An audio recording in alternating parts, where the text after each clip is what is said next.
Hello, friends. Welcome to the next class of How to Learn English. Once again, we are going to do models. कुछ rules would के और कुछ used to, बाकी errors से हम revise करेंगे जो हम सीख चुके हैं। पहले हम रूल्स को देखते हैं। क्या आप अपना नाम बताने का कष्ट करेंगे? ये क्या है? ये एक फॉर्मल रिक्वेस्ट है, यानी फॉर्मेलिटी से भरी हुई रिक्वेस्ट। फॉर्मेलिटी कहाँ पर होती है? जब हम ऑफिसेज वगैरह में होते हैं, अजनबी लोगों के साथ होते हैं, वहाँ फॉर्मेलिटी होती है। तो इसका तरीका है वुड यू माइंड। यहाँ पर माइंड वर्ब है, कष्ट करेंगे, ये फिक्स्ड है वुड। और रिक्वेस्ट हमेशा सामने वाले से की जाती है, तो यहाँ पर यू ही आएगा। So would you mind, would you mind के बाद हमको ING लगाना है हमेशा, बस आपको ये रूल याद रखना है। So would you mind telling your name, इसका मीनिंग प्रेजेंट में है। हम सामने वाले को एक फॉर्मेलिटी भरी रिक्वेस्ट कर रहे हैं, जैसे हम कुछ रजिस्टर में कुछ नोट कर रहे हैं, तो सामने वाले व्यक्ति ने अपना नाम नहीं बताया, तो हम उसको कहते हैं would you mind telling your name. So क्या आप अपना नाम बताने का कष्ट करेंगे? काश सब लोग स्वस्थ होते। प्रेजेंट में हम एक ऐसी कामना कर रहे हैं जो हमें पता है कि पॉसिबल नहीं है, तो उसके लिए वुड दैट। वुड दैट की जगह आई विश भी यूज़ कर सकते हैं।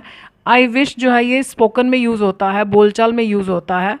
वुड दैट नहीं यूज़ होता, लेकिन क्योंकि हम मॉडल्स कर रहे हैं तो हम इनको सीखेंगे। आई विश में दैट यूज़ नहीं होता है, बाकी सेंटेंस सेम रहेगा।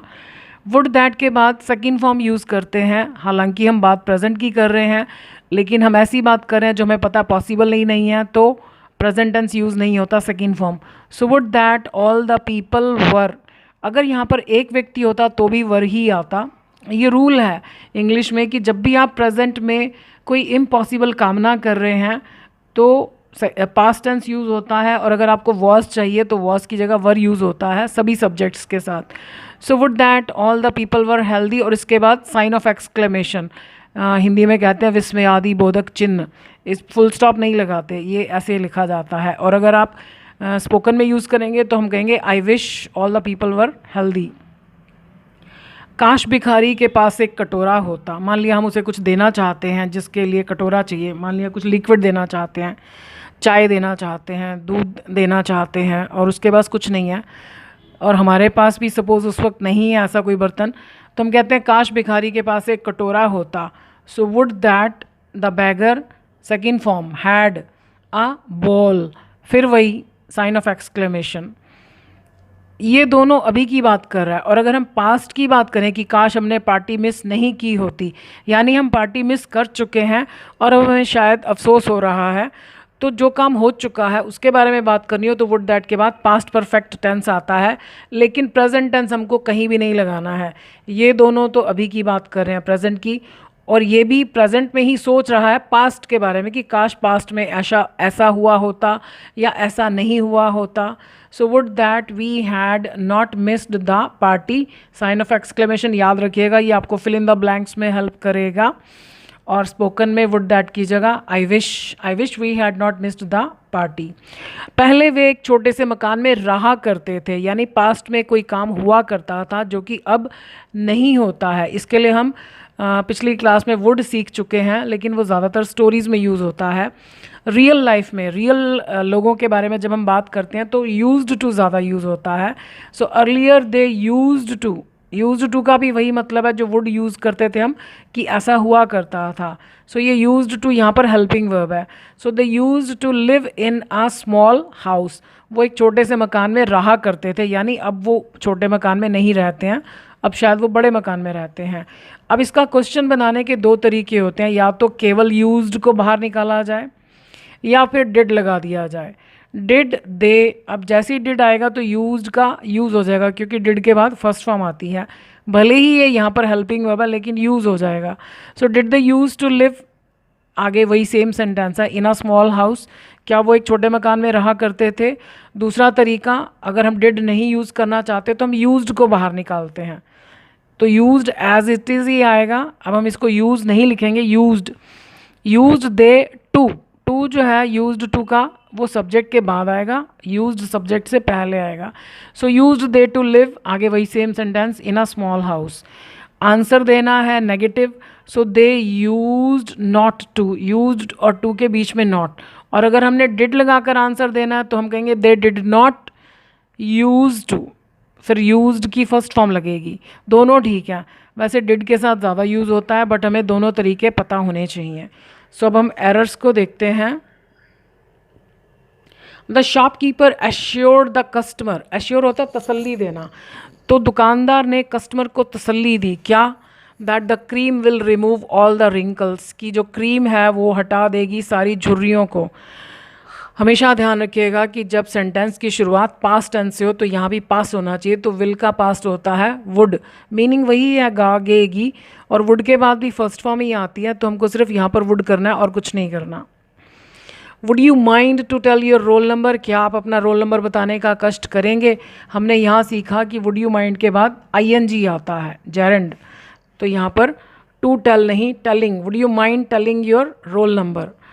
We would rather like to remain simple, हम सिंपल रहना ज़्यादा पसंद करेंगे, than run after the modern fashion, आधुनिक फैशन के पीछे भागने की बजाय।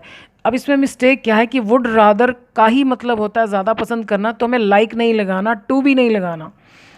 We would rather remain simple than run after the modern fashion, इसमें मिस्टेक यह है कि लाइक टू नहीं आना चाहिए। The king had a poet, राजा के पास एक कवि था, who should compose beautiful poems, जो कि खूबसूरत पोअम्स कविताओं की रचना किया करता था। तो यहाँ पर शुड नहीं वुड आना चाहिए, कोई व्यक्ति पास्ट में कोई काम किया करता था।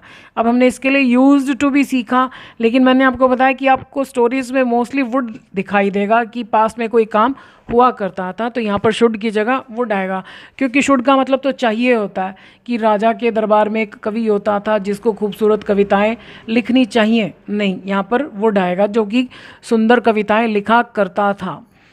Shall I get name and fame, क्या मैं नाम और यश पाऊँ, क्या ख्याल है आपका। ये ख्याल से नहीं मिलता, तो यानी हमने कुछ काम किया है, या कुछ लोग एस्ट्रोलॉजर के पास भी जाकर पूछते हैं कि क्या मुझे नाम मिलेगा, नाम और यश मिलेगा, तो यहाँ पर विल आना चाहिए क्योंकि फ्यूचर की बात की जा रही है, ये किसी का ख्याल पूछने वाला सेंटेंस ही नहीं है। So will I get name and fame, fame means प्रसिद्धि, तो क्या मुझे नाम और प्रसिद्धि मिलेगी।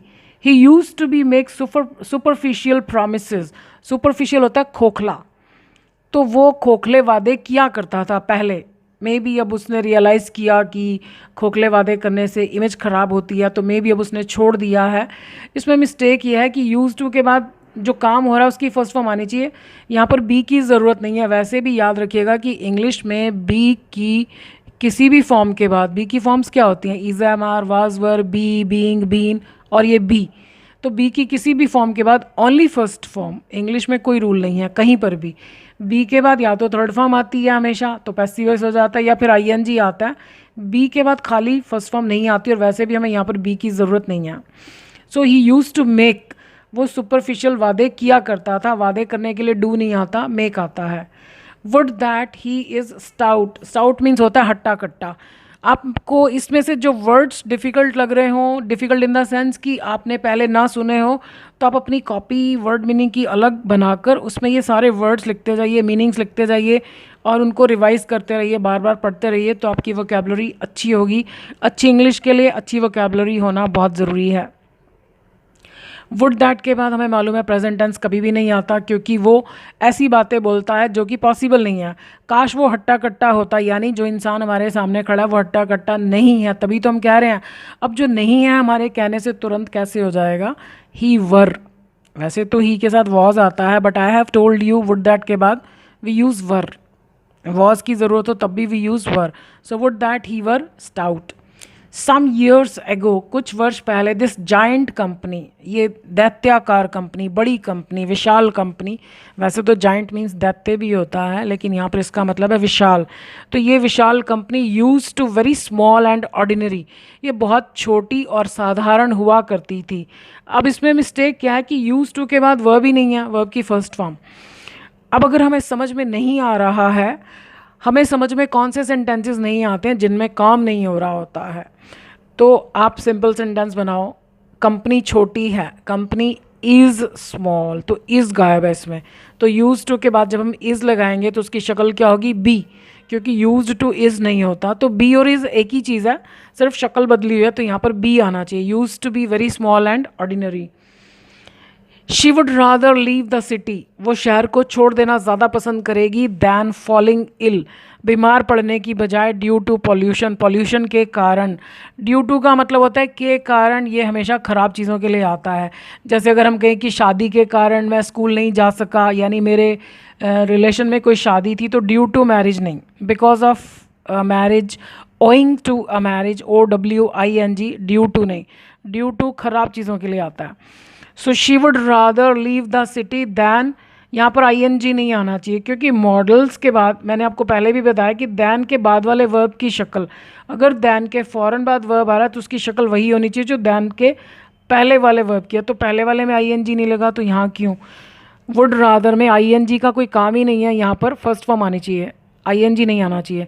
सो than fall ill due to pollution, pollution की वजह से बीमार पड़ने की बजाय वो शहर को छोड़ देना ज़्यादा पसंद करेगी। The government has band all the violent and vulgar movies, सरकार ने बैन कर दी हैं, रोक लगा दिया है सब हिंसा से भरी हुई और फूहड़ फिल्मों पर। क्यों? क्योंकि सरकार को डर है कि कहीं द यूथ, जो युवा पीढ़ी है, should go ashtray, go ashtray means होता है भटक जाना, गलत रास्ते पर चले जाना, तो कहीं युवा पीढ़ी, जो युवा है, वो गलत रास्ते पर ना चला जाए। तो इस सेंटेंस में कोई मिस्टेक नहीं है, क्योंकि लस्ट के बाद हम शुड लगाते हैं, इसका मीनिंग नेगेटिव होता है, और हम इसमें नॉट नहीं लगाते हैं, तो there is no mistake in this sentence. Did he used to live in a hut, क्या वो एक झोंपड़ी में रहा करता था?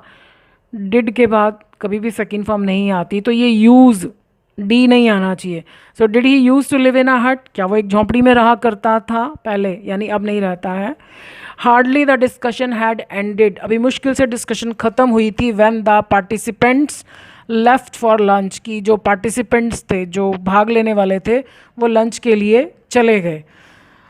हार्डली के बाद जो फर्स्ट पार्ट है वो हमेशा क्वेश्चन की फॉर्म में होता है, तो ये हैड यहाँ आना चाहिए। Hardly had the discussion ended, और यहाँ व्हेन ही आता है, ये ठीक है, बाकी सब ठीक है, बस एक ही मिस्टेक है, ये हैड यहाँ आना चाहिए। Hardly had the discussion ended when the participants left for lunch. I hope हम कुछ और आगे बढ़े होंगे। So I thank you, I wish you all the best.